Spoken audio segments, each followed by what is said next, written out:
closing in on the now third year of war between Russia and Ukraine, we have to finally start asking a hard question. Are we nearing the end game?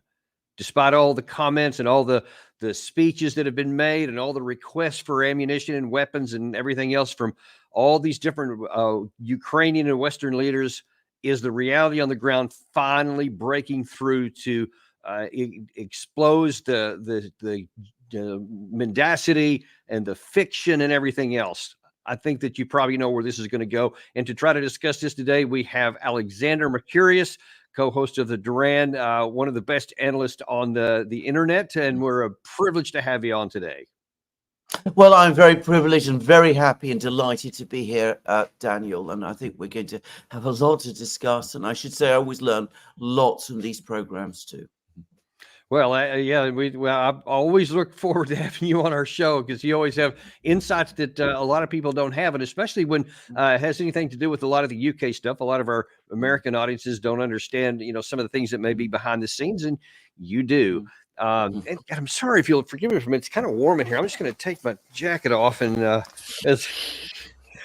I got my official the Duran shirt here today. My gosh, you do! Wow. Wow. Yeah, for those who don't know, if you go to the Duran, they got a little thing there where you can order merch, and it's good stuff. So I saw it the other day and thought, I want to get one of those. So here it is. I'm in an official Duran merch uniform today. So appreciate that. I certainly appreciate that. Thank you, Daniel. Well, that is a good beginning. Let's just jump right in here. So as we've been talking, you've been on our show several times, and we talked about the course of the war, where it's going, where it's not going. And we just have this parade of senior officials in multiple Western governments keep acting like everything's going good for the Ukraine side. But then we see when we actually turn to the battlefield, we see things aren't quite going that direction. Here I'm going to show you is the latest from Zelensky just a few days ago, talking about where he wanted to go with the war. We will continue to present our strategy for forcing Russia into peace to our European partners. And we need to act right now to prevent Russia and its accomplices from adapting to our capabilities. We see an increasing alliance between Russia and regimes like North Korea. This is no longer just about transferring weapons. It is actually about transferring people from North Korea to the occupying military forces. When we talk about giving Ukraine greater long-range capabilities and more decisive supplies for our forces, it's not just a list of military equipment. It's about increasing the pressure on the aggressor pressure that will be stronger than what Russia can handle. And it's about preventing an even larger war. True peace can only be achieved through strength, and the entire next week will be dedicated to working with our partners for the sake of such strength, for the sake of true peace. Sake of true peace. Now that was delivered just before he unveiled his victory plan at his parliament, where he said point number one on his victory plan was entry into NATO immediately, kind of thing. Gosh, if we only talked about that one point there, it seems like that seems to be pretty detached from reality. What say you? Well, he's completely detached from reality, because if such an invitation to Ukraine were ever to be made, well, the Russians would not see that as a reason to make peace. They would see that as confirming that their greatest fear about Ukraine was coming true, and it would almost certainly provoke them to intensify even further the war. And on our side, I think we must dispose of this fallacy that we haven't tried very hard to make Ukraine win, or at least fight the Russians to a standstill. If we start inviting Ukraine to join NATO, then what we would be doing is we would be going even further than that. We would be taking on commitments to defend Ukraine. That is basically what Zelensky wants us to do, to defend Ukraine in a way that could well involve us in a war with the Russians, which would in effect be, a way forward towards a world war, as no less a person than the President of the United States himself pointed out right at the start of this thing. in March 2022. If American soldiers and Russian soldiers are fighting each other, you have World War III. That is what the President of the United States said, and that is what bringing Ukraine into NATO would amount to. No NATO country, none of the big ones, not Germany, not France, not Britain, not the United States, wants to go there, and for that reason, it's not going to happen. Yeah, and one wonders, when Biden made that comment at the very beginning of the war, it seemed like, well, he's pretty smart about that. That at least he understands where the lines are. He seems to have forgotten after making that comment. I don't hear him say that very much anymore. And then it morphed into, we're going to support him for as long as it takes. He never said as long as it takes to what, but yeah, that seems to be an affliction that many suffer from. And it's not just Zelensky. One of his senior advisors, Yermak, actually, I guess it was last week now, listed out the terms of which they were willing to reach a negotiated settlement with Russia. How very nice of him. According to this article here, the Yermak, the head of the office of the president of Ukraine, stated that Ukraine has taken a firm stance against any freezing of the current war, stating that the key conditions for initiating negotiations with Russia is the complete withdrawal of Russian forces to the positions they held before February 2022. Now, I just got to ask. I mean, I get optimism. I get trying to put a happy face on something, lipstick on a pig. But when you're talking about as late as this thing is in the war and coming after the entirety of the year 2023, when they tried to go on the offensive against Russia, broke their teeth on the first of 5 lines, never penetrated beyond that, lost tens of thousands, if not hundreds of thousands of troops. And then now the entirety of calendar year 2024, they've been losing territory up to 200 square kilometers in the last 7 days alone. Then you make this comment here that we won't even talk to you until you evacuate from our country. What is behind statements like that in light of reality? I mean, it is completely unrealistic. I mean, it is fantasy. I mean, Yermak is talking absurdly. But it's absolutely clear to me that the government in Ukraine, for whatever reason, is incapable of conducting negotiations, even as everything falls apart around them. And of course, they're not the first government that has put itself or found itself in that situation and takes that kind of stance, but that's the stance that they're taking. So they have completely ruled out negotiations. They obviously feel that if they start negotiating with the Russians in a serious way, they will be forced into concessions that they will never agree to and cannot make. So the result is that we're going to have a situation where the Ukrainians try to do something else because they know they're losing the war. This is the thing people need to understand. Yermak, Zelensky, all of these people, however disconnected from reality they may be, they're not so disconnected that they don't get the information from the battlefronts. So what they're trying to do is they're trying to find some means, some mechanism to get the West to fight the war for them. That's what the victory plan is. That is what the peace plan is. That is everything else that is everything now that they're working towards. And in the meantime, they come up with all of these extraordinary statements, and they're basically saying to us, give us what we want, give us everything we want, fight the war for us, because if you don't, we will go down fighting. It will be an enormous, terrible disaster for you. Your prestige is now on the line. Your credibility is on the line. Don't expect us to negotiate. Don't expect us to agree a freeze. Don't expect us to talk to the Russians. So if you want the disaster of us being defeated, then come to our rescue instead. Wow. Well, there is a certain logic behind that, even though it's really weird and has no chance of success. But I guess you can say, well, this is what I'm trying to do, because there is, I guess, when I say some logic, there is some credibility to the argument, which I've been saying for many, many months now. If we keep going down the path of fiction and supporting the war and continuing to ignore the reality here, that there will come a point to where the Ukrainian army can no longer maintain its integrity and it will collapse, and the Russian army will win. And we will be faced with the specter of either acknowledging that everything we did for nearly 3 years, all the money, all the statements, all the weapons, everything that we had, the best of American and European equipment, all failed and was defeated on the battlefield, and we have to deal with that, or we have to risk escalation. And so from that perspective, I guess that it's not an empty threat. Well, it's not an empty threat, but nonetheless, we should not fool ourselves. It is still mad. I mean, the logic, there is a logic there, but logic can sometimes be mad. And this is a kind of mad totally agree. I mean, don't come and win my war for me, because if you don't, I will commit suicide and you will be to blame.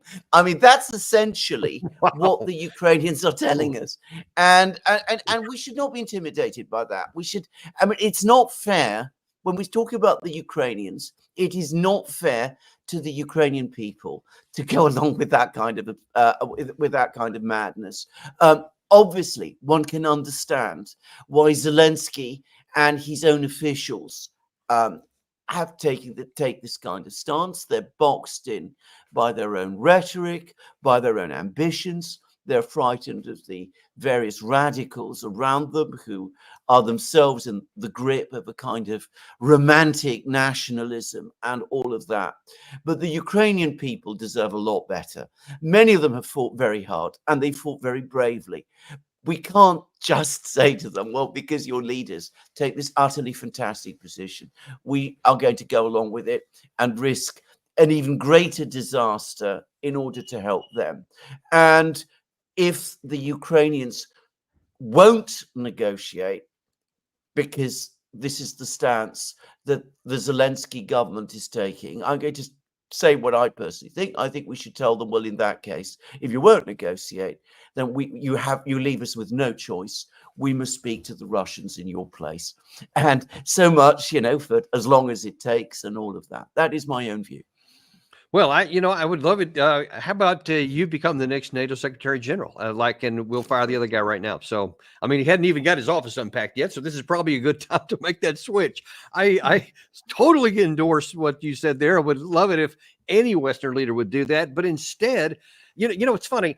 I on the one hand, I'll say that, well, Zelensky can say this, Yermak can say this stuff. They can have that mentality, this basically, I'm going to hold my breath until I die if you don't do what I say, etc. But I thought, but that's ridiculous because the West would never do that. But yet you have statements like one of your British colleagues, Shapps, Grant Shapps, recently wrote a piece where he basically argued that if we let Ukraine fall, Taiwan will be next, and then we'll really be at war. But here's the one of the biggest flaws in his argument at all. He operates from the assumption that the war can be won, that there is some magic amount of equipment or something else that can be done, that somehow that Ukraine can actually prevail and Russia lose, which is what he's saying is desperately needed. Now, I don't want to go into the discussion about what's going on in Asia with what Xi Jinping decides is totally on his own deal. He could care less about what happens or doesn't happen here because there's a bunch of other factors. But I want to focus on Shapps and many other Western supporters who have this assumption that the war can be won and therefore we should do more. What do you view on that? No, I'm absolutely entirely in agreement with you. If first of all, just to make this fairly obvious point, if a defeat in Ukraine is going to encourage the Chinese, then that was a very, very good reason not to let oneself get drawn into a war in Ukraine against the Russians in the first place. I mean, that seems to me obvious, but I agree. Let's just put that to one side.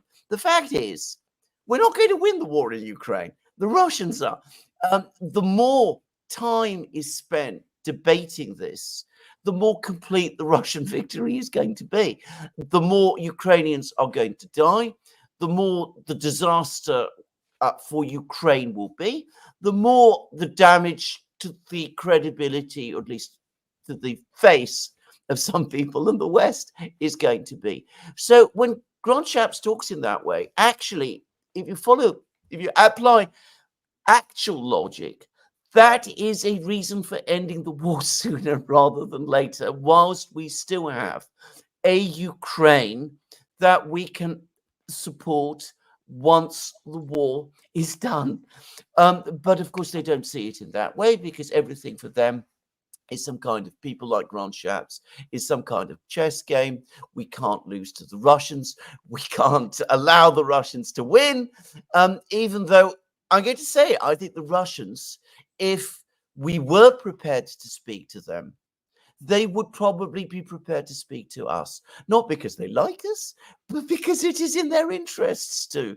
And they're very tough-minded, very hard-headed people, as they have repeatedly shown.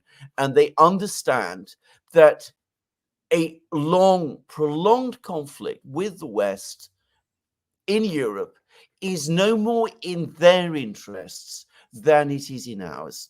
So we can negotiate. We shouldn't worry about other things like, Taiwan. The time to worry about that is long since gone, in my opinion, anyway. Sit down, talk with the Russians, try to save Ukraine, bring the war to an end, save as many lives as possible, and make peace. And make peace in a way that preserves a Ukraine that we can support afterwards. Well, and of course, we've had many opportunities to get there already. We don't have to have some sort of offensive by the Ukraine side to make the Russians want to talk. They've been willing to talk forever, even as recently as this past June, though every time the conversation comes up, the terms get worse and worse for the Ukraine side. Not as bad as it's going to be if they go all the way to defeat. But here's the thing, and despite what Shapps may say, or what any number of American folks say as well, the bottom line is that they're not winning, as you said here. And then, listen, I'm going to just show you a couple of recent tweets by Julian Ripke, the German journalist, who's quite pro-Ukraine. He's got a Ukraine flag on his site there. There's no doubt that he's definitely for Ukraine and against Russia, but he's also honest. This is one he posted on the 29th of October. He said, "We all know that I'm not revealing a military secret when I say that our front has collapsed," Ukrainian Armed Forces Major General Dmytro Marchenko said in a video released Monday evening. And so even he's putting that out there, that he's quoting a Ukrainian general that says that the front has collapsed. Ripke also published a separate list to where he pointed out, he said, listen, I think this was yesterday. The Russians are breaking through everywhere. The Ukrainian army is on the verge of collapse. Zelensky criticizes Berlin over NATO. Putin destroys Ukraine's entire heating infrastructure before the winter. And by the way, that thing is just hanging by a thread in itself. It could go. And then allegedly 10,000 North Korean soldiers will soon be fighting in the war on the Russian side. So when you look at all of that stuff, and I could pull the map up here and we could physically show it, but it's nothing that you don't already know. The war is not only has been concluded or decided rather, so that happened long ago, but now it's getting to the end game, to where the Ukrainian army could literally physically collapse, and then there could be a bull rush on by the Russian side. That's, I think, where we're at right now. Absolutely. I think that's entirely right. I mean, we spend a lot of time, you and I, we go through and we follow what goes on the battlefronts. Of course, I don't have the, military experience or military background, but even I can see that what Julian Ripke is saying is absolutely true. And of course, he's drawing his information. It's important to say this from Ukrainian sources. He's, as you correctly said, very pro-Ukrainian. Ukraine has no more honest and true supporter in the media than Ripke. And I have a lot of respect for him, by the way. I think he's a very fine journalist, just to say that. So he's telling us the situation as it really is. You can see the fact that the front is moving steadily and rapidly towards a particular point now. You can also see something else, which is that the Russians are learning all kinds of things about how to conduct war. I can remember a point that you made years ago about how the Russians seem to be having problems with command and control and coordinating large forces. And you're starting to see that the Russians are learning how to do that. And the Ukrainians are getting weaker, their resistance is diminishing. And we've done, and this is again coming back to a point you've just made, if we could have helped the Ukrainians turn the war round, win, in other words, well, we would have done so. We've given them lots and lots of things. If there was more to give, we would have given it, more than we can afford to give. We could have given it. If the Ukrainians couldn't win with all of the things that we gave them a year ago or 2 years ago, then they are not going to win now. When the Russians are so much stronger, the Ukrainians are so much weaker. And Julian Rabka, speaking to the Ukrainian soldiers, speaking to Ukrainian commanders, which he does regularly, by the way, makes reports like that.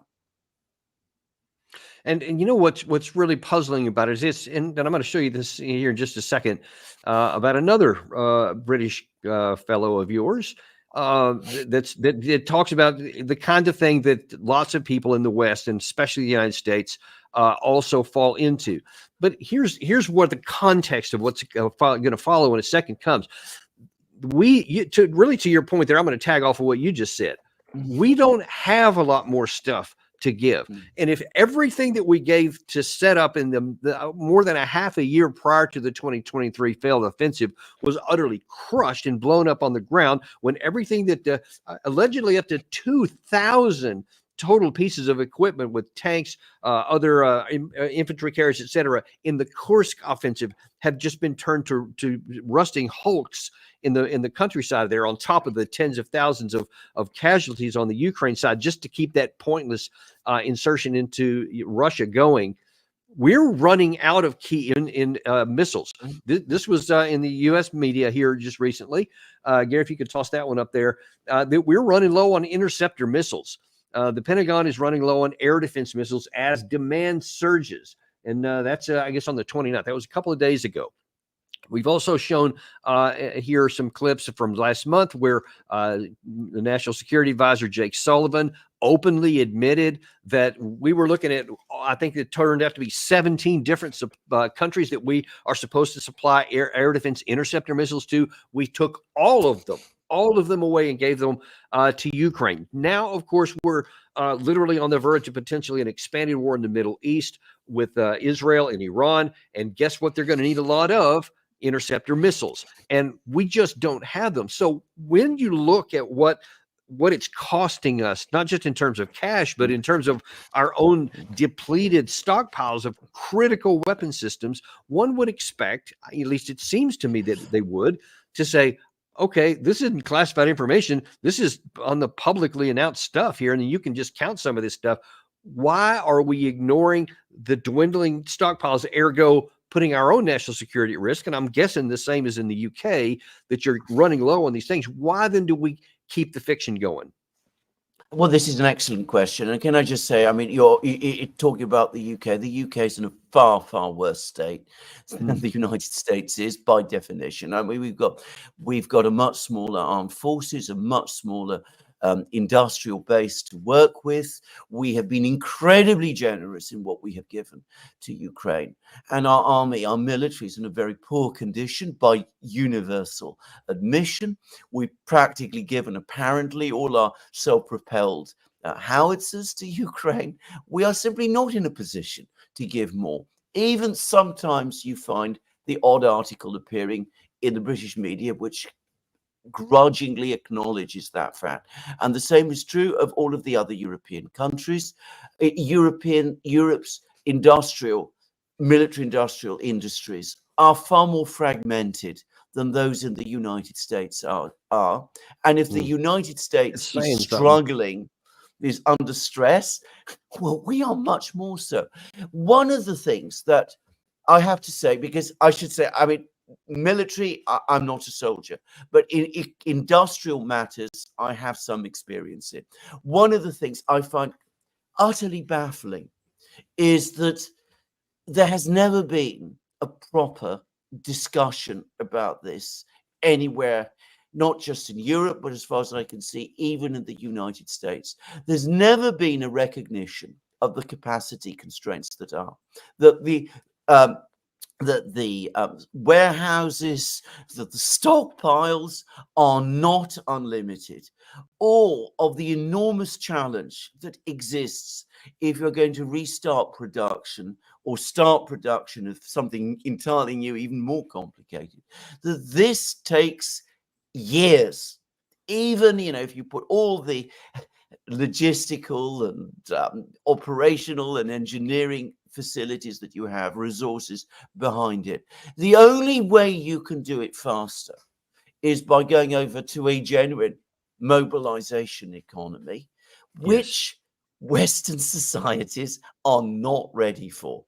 And as I said, this is a debate that should have happened. It hasn't happened. It still doesn't happen. You read article after article after article says we should give more. We are holding back things on what we ought to be giving to Ukraine. We're giving the Ukrainians enough to fight, but not enough to win. Things like that. No recognition, no acceptance, no discussion of the fact that actually we are giving Ukraine, or have given Ukraine, everything that we can. And it's funny. We had Doug McGregor on a couple of days ago, and during that I played a selection from the Pentagon spokesman, General Pat Ryder, where he was asked specifically about this. That we've given out a lot of interceptor missiles. Is that not a problem for our own national security that we're getting deeper into our constraints? And he says, no, it's fine. I mean, obviously, we know how much we have, and we're not going to give away any more than we need. And we've definitely got enough to give everybody. And then the day afterwards, you see this article that came out there I just put, where we said, actually, yeah, we are. We're running low on those. And so we have to wonder why you keep making actions that are going down a path, as you very eloquently just laid out. We can't succeed. We don't have the capacity to do this, and we can't make our industrial complex into a wartime economy, because the people would never accept it, because basically you would be saying, hey, it's going to cost us a lot of money and we're going to commit ourselves. It took Russia a better part of a year and a half to transition into a wartime economy in their production. And, now they're reaping the benefits of that. But goodness gracious, Ukraine can't stay alive another year and a half while we go through that kind of thing. But that's where we're at right now. Now, given all of that as kind of the foundation for this next year, I'm going to go again to one of your countrymen, Neil Ferguson, who was talking at the CIS in Australia recently. And he was being asked to basically give a counterpoint to John Mearsheimer, who we have on this show quite a few times, explaining why he's wrong in his assertion that it was a NATO expansion and our actions which basically prompted this whole war, and ergo our policy actions are responsible more than even the Russians are. Didn't go over well with him. And so he explained why Mearsheimer was wrong. When George W. Bush referred in 2002 to Iran, Iraq, and North Korea as an axis of evil, he misled Americans, because no such thing existed. But today, and this is what Mearsheimer seems unable to see, we confront a genuine axis that can be and should be compared with the one formed by Germany, Italy, and Japan before and in the early stages of the Second World War. China, Russia, Iran, and North Korea are all now openly cooperating to support Russia's war effort in Ukraine. So it was obvious 10 years ago, if not before, that Putin was ready to use brute military force to prevent Ukraine from establishing itself as a stable and prosperous democracy. And yet in 2014, the West responded feebly to his annexation of Crimea and creation of puppet states in parts of the Donbass. And then in 2021, we wholly failed to deter Putin from a full-scale invasion. So, contrary to John Mearsheimer, It was not NATO enlargement that led to war in 2022. That's Putin's line. Doesn't he understand he's parroting the Kremlin's line? What caused all this to happen was a policy that, particularly in Europe, and especially in Germany, came very close to being appeasement of Russia. You know, there's a lot to unpack here, so I want to get into it bit by bit here. But first of all, we'll just start with that last comment he made there, because it's something that is so popular in a lot of the elite Western circles, that every year is 1938, every situation is Munich, and everybody is Hitler. And he seems to say it again here, and he's talking about this legit grouping of China, Russia, North Korea, and Iran that's very much serious. But he says it's for no reason at all, except for our own weakness. How do you see that part? Well, I think this is an absurd view. And can I just say, I mean, coming back to your point about it's always 1938. And Neil Ferguson, by the way, is a historian, and a good historian. But on this, he is completely and obviously wrong. Now, appeasement. He talks about appeasing Russia. The point to say about this is the Russians have been consistent since long before Putin appeared on the scene, all the way back to 1990 and even before, that the one thing that for them was a red line was NATO expansion, and certainly NATO expansion into Ukraine. This is not something that starts and ends with Putin. It is a universal view right across Russia. Now, whether, we agree with that or we do not agree with that, we have to face that reality. Personalizing it around Putin all the time is exactly what has led us to this point. And of course, if we go beyond that and talk about the fact that all of these various countries are coming together, Russia, China, Iran, North Korea, and all of those, Russia and China specifically, because they're the ones that ultimately are the two big members amongst the group that he said. Well, it's not because Putin is a bad man out to somehow expand his policy, his power across Europe. On the contrary, when we look at this, he knows perfectly well the constraints of Russian power. He knows perfectly well that Russia cannot expand in the way that Neil Ferguson talks about across Europe. It is because the Russians came to the conclusion that we were pushing constantly on their western border. We were interfering in their internal affairs. We were doing all sorts of things. And for that reason, they had no option but to make common cause with the Chinese. Now, that is the historical reality. The Russians negotiated. They negotiated all sorts of agreements with us in the 1990s. We told them, as I remember, back in 1999, that NATO was an entirely peaceful alliance. It would never act in anything other than a defensive way. And then a few months later, 3 months later, we started bombing Yugoslavia without consulting them. We've supported the uprising that took place in Ukraine. We went back on agreements that we reached with the Russians about Ukraine, an agreement that was reached on the 21st of February 2014 for a orderly transition of power followed by elections. We didn't support that. When And in fact, I want to go on, because that was one of the other comments. All of that. That was one of the other. That was one of the other specific things he said, which I wanted to highlight here. He said that in 2014 we failed because we were weak, and primarily he's talking about Obama not basically going to war and not using force against Russia at the time. But he sort of doesn't remember, for a historian, and hardly any Americans even know, that there was that agreement that you just talked about there. There was an agreement in place in 2014, early 2014, that could have avoided every bit of this. And then, of course, you can add in the Minsk agreements that happened a year and or so later than that, which also could have prevented any kind of war, but we weren't going to have any of that at all. And one has to ask, what would he have argued differently Should the United States or the West have gone to war with Russia in 2014 over what was happening in the Donbass and in Crimea?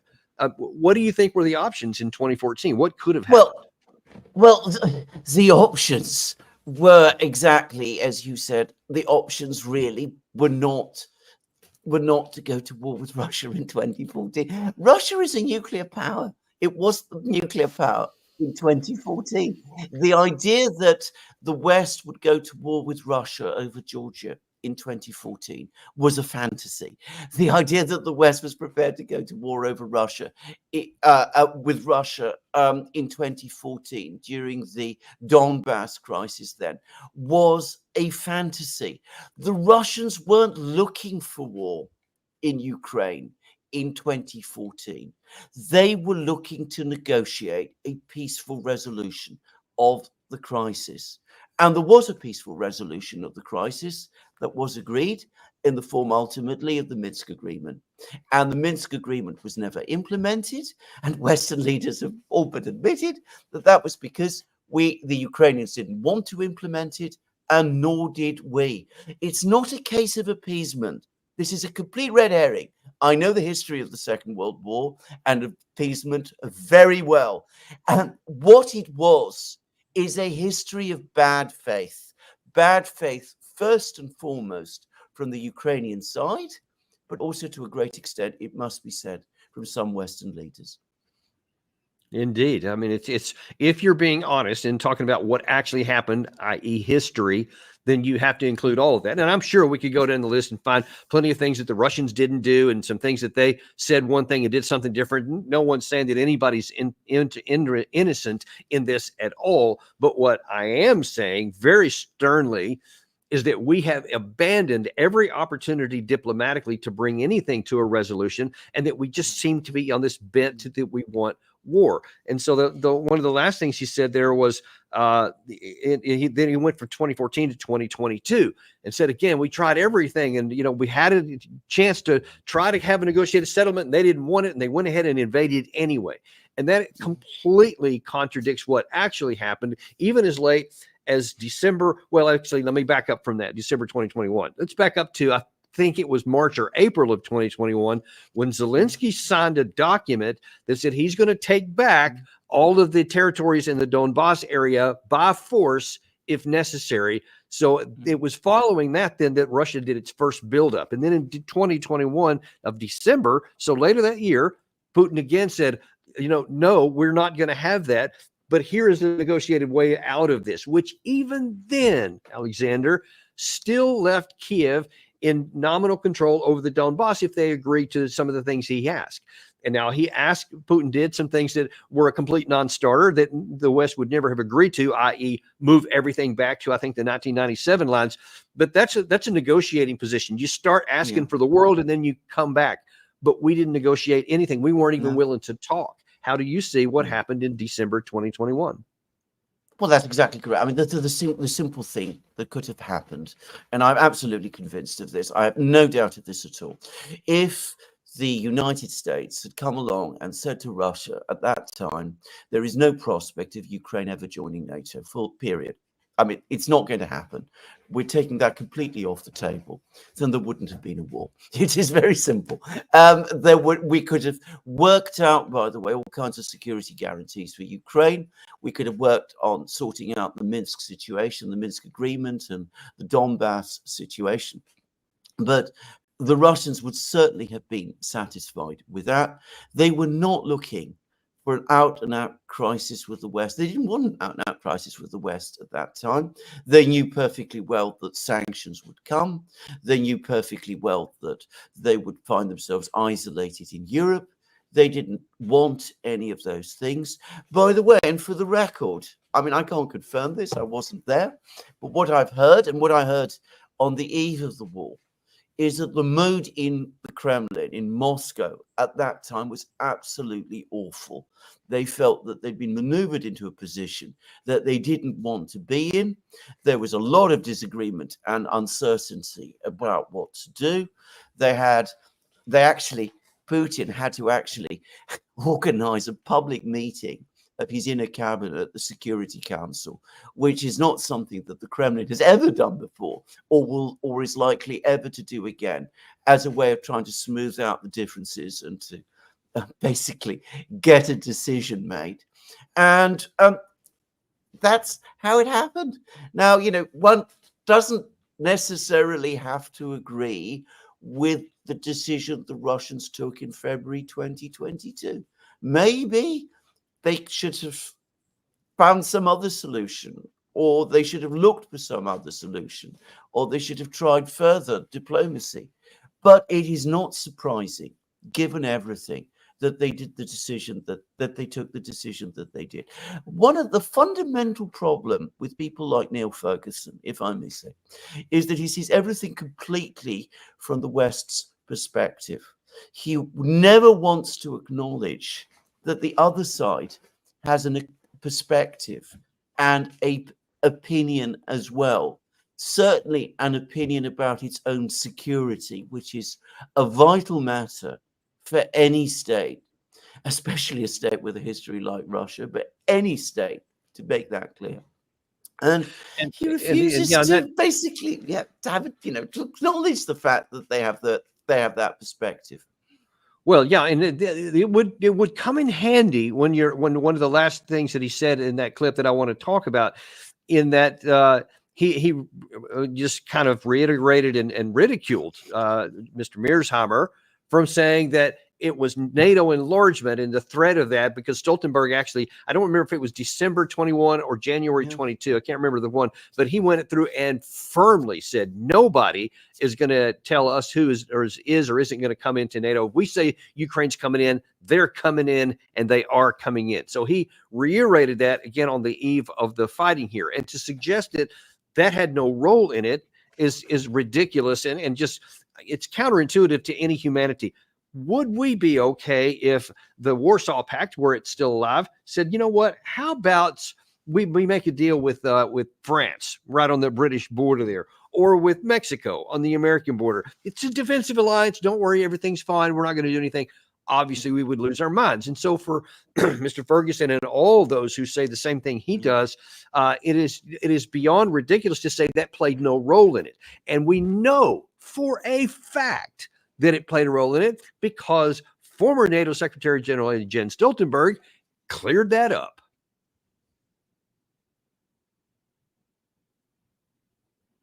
Gary, if you can roll that tape. Declared in the autumn of 2021, and he actually sent a draft treaty that he wanted NATO to sign to promise no more NATO enlargement. That was what he sent us. And that was a precondition for not invade Ukraine. Of course, we didn't sign that. Okay, that's good enough. That's fine. He said it straight up that Putin told them ahead of time, if you keep going in with NATO, we're going to use military force to stop it. He told them that privately. And that confirms, by the way, something another diplomat told me about something that happened between Biden and Putin in the summer of 2021, in June 2021. So those things are now confirmed. And he said it open mouth that, yes, there wouldn't have been a war if we had done that. But of course, we're not going to sign that. So now then we know for a fact that happened. So how then do people like Mr. Ferguson and all those who held that viewpoint just ignore that fact and just say, well, I didn't want it to make a difference, so it didn't? Well, because they're engaging in rhetoric. I think he's not engaging with facts. He's not going through the facts. What he's basically doing is he's engaging in a rhetorical pose. He says, look, Putin is bad. He doesn't like Ukraine for some reason. He doesn't really explain why Putin doesn't like Ukraine.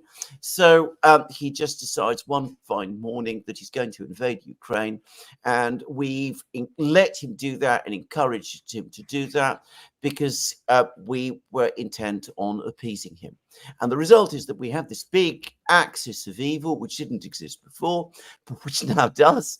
And it's not our fault. It's not, we're not in any way to blame for the fact that it's come about, that the Russians who were, working towards us, trying to work into Western institutions, conducting economic trade with us, doing those kind of things, that they've been spurned and turned away, and that there's now this axis between China and Russia and all of that.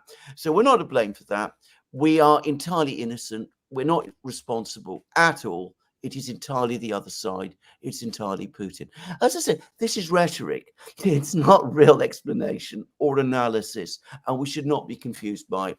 It's rhetorical, and it's manipulative as well, by the way. But let me see. Here's where I'm still having a hard time grasping. I get that. I get totally that he's making this speech and he wants to show why his side is right. I get no problem with that. But there seems to be a hole in the logic here, because why do I, with someone of the credibility of Neil Ferguson and the respect that he gets everywhere, want to hold a position that you can see it's not sustainable? It's not going to work for all the reasons we've shown. And so why would he say hold a position that history is going to show was never valid? Well, indeed, and that's a very good question, because as a historian, he should know better. I mean, I have to say this. I mean, a historian of all people should know that these considerations, these issues that the Russians were flagging were serious issues. They are consistent with the kind of serious issues that states often bring up in international relations. It is diplomacy to understand that. It is diplomacy to try to meet with them. All I can say is this. Neil Ferguson is a good historian, but on this specific issue, for reasons which only he can explain, he's decided to go with the mainstream, and as I said, to take a rhetorical and political position, to act like an advocate, in other words, for Western policy, instead of conducting that proper factual investigation and analysis, which is a historian's job.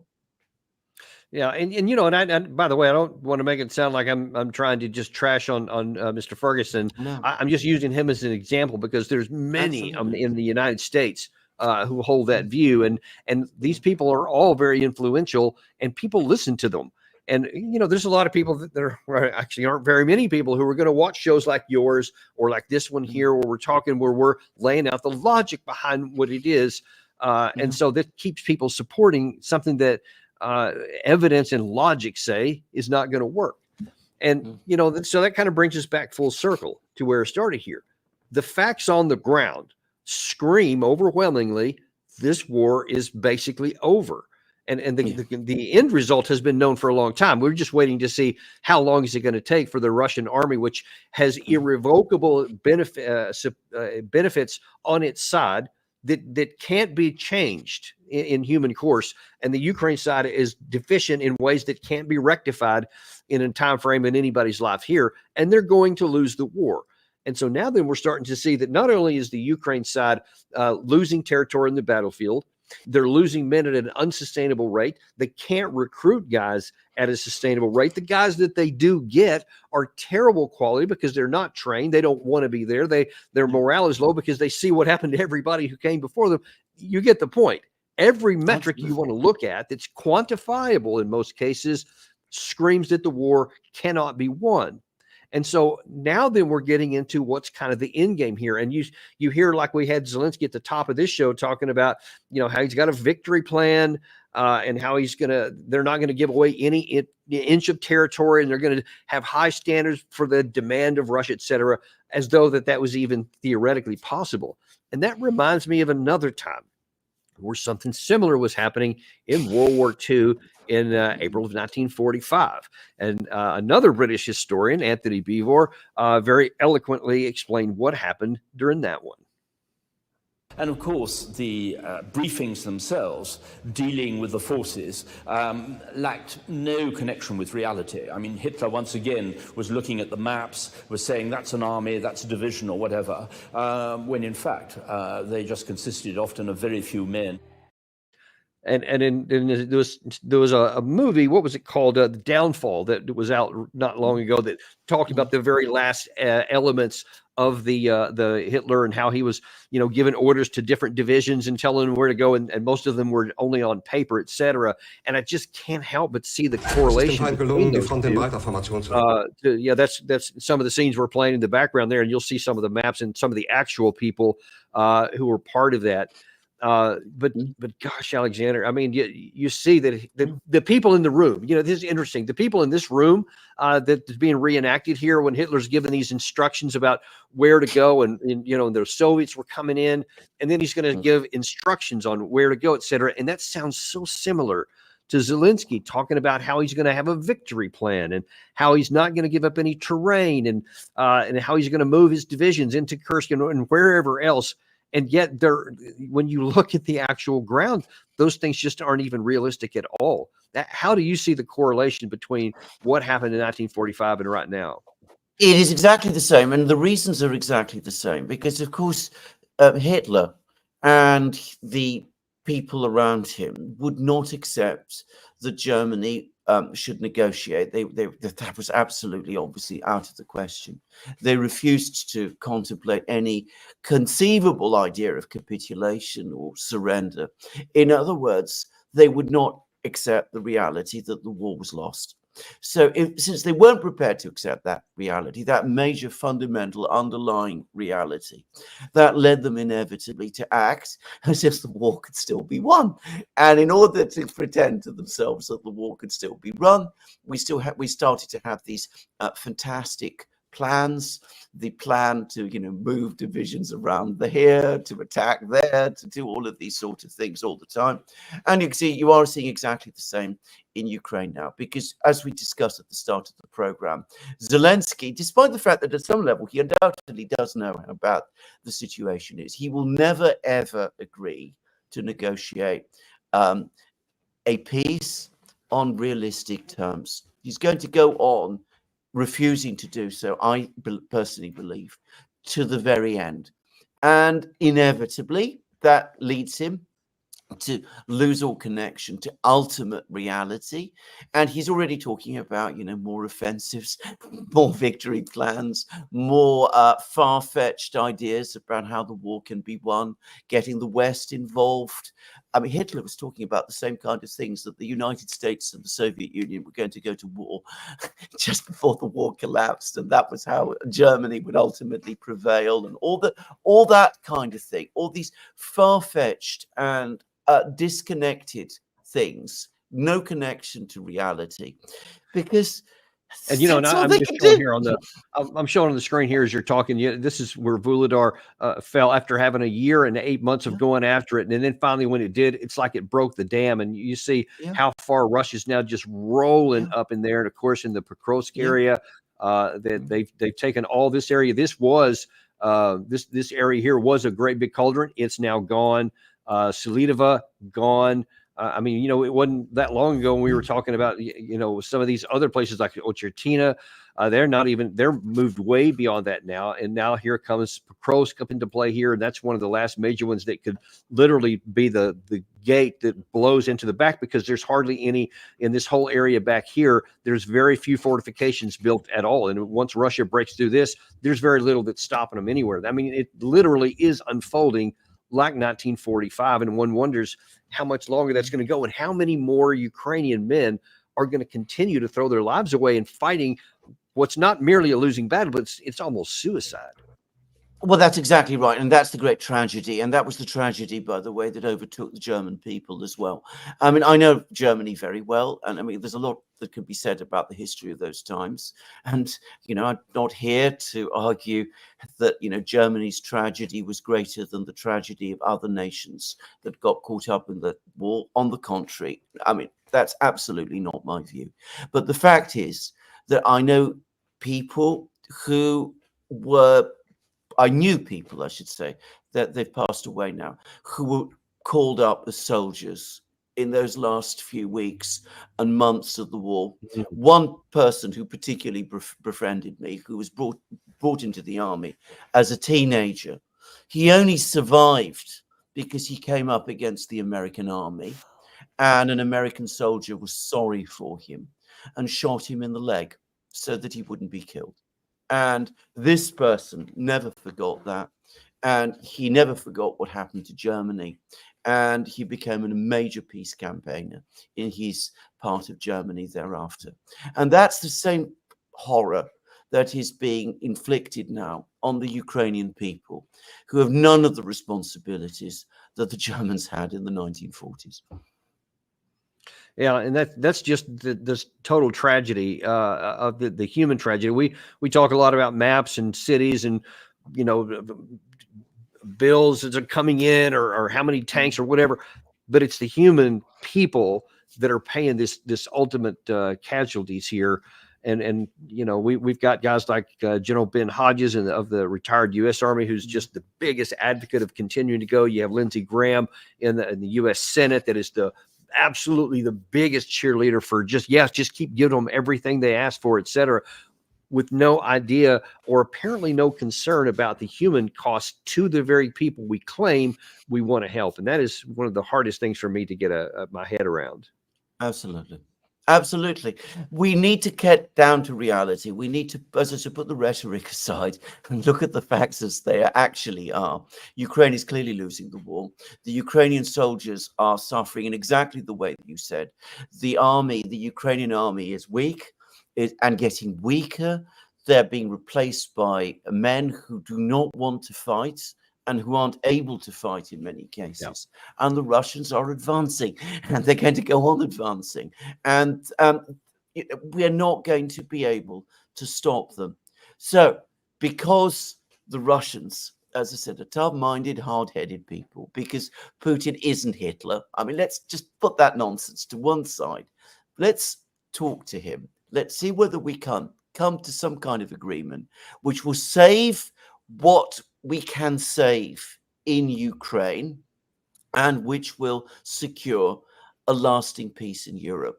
Because that is the situation. That is the reality now.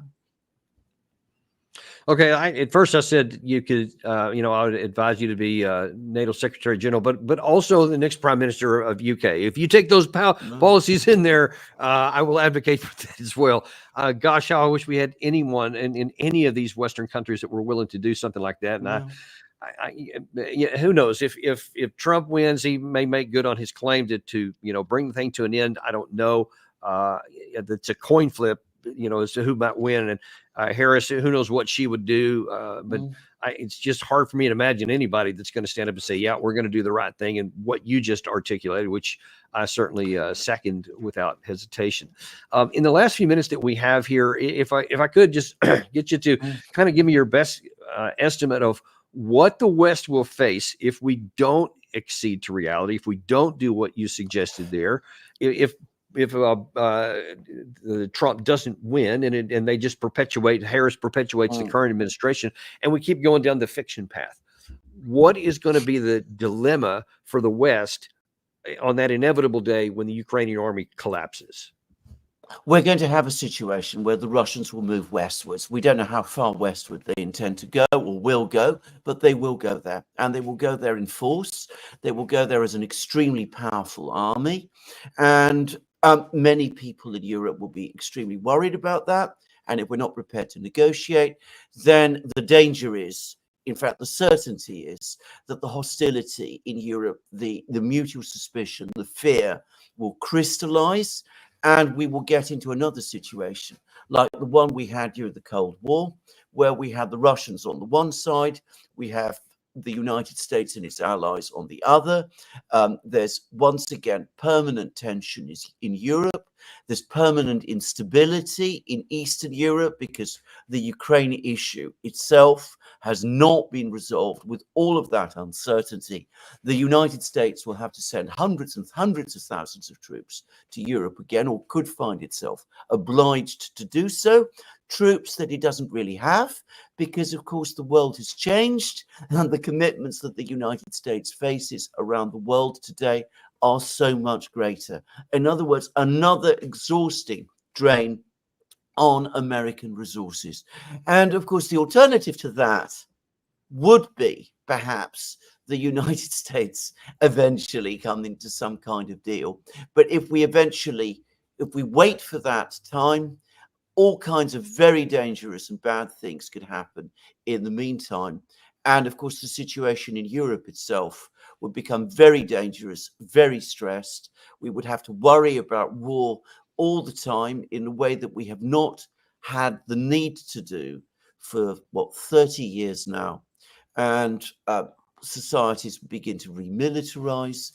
All the suspicions and all the fears that go with that would come back. So it'd be an absolute complete disaster. It'd be a geopolitical disaster, it'd be an economic and social disaster, and it would be a huge problem, a massive headache for the United States. I really do hope that statesmanship is eventually discovered and we avoid that calamity. Well, I literally could not improve a word on what you just said, and won't even attempt to do so. And you have so starkly laid out the different visions of what could be, how we could bring this to a merciful end now, and actually preserve something for Ukraine and get us back to security and safety and not worrying about war. Or we can keep going down the path we're on, and we have that much darker view. And you didn't even mention the possibility that it could go into nuclear escalation. That's, I guess, pretty self-evident. So let's just hope and pray, like you said, that we do find some kind of statesmanship somewhere, that finally people pierce through the fog of this self-deception to do something that makes sense while we still can. Thank you so much for coming on today. It's been an absolute pleasure to have you on. My pleasure too. And thank you guys for being with us. We are always appreciative. Also, remember, we are on podcast now, just anywhere you get your podcast, Apple podcast, Spotify, all these different places. Anything that where you get them, you can find our podcast there. Just type in Daniel Davis Deep Dive, and you will be taken right to it. Thank you very much. And don't forget, we have Alex of History Legends on tomorrow, where he's going to be talking about what's going on with the invasion of Lebanon and can the IDF win. He's got a new video that's going to be coming out. I think it may have already come out by now. Do not miss that one. He has got some stuff that you will not see anywhere else. Be sure and tune in at 2 o'clock on Friday afternoon for Daniel Davis Deep Dive.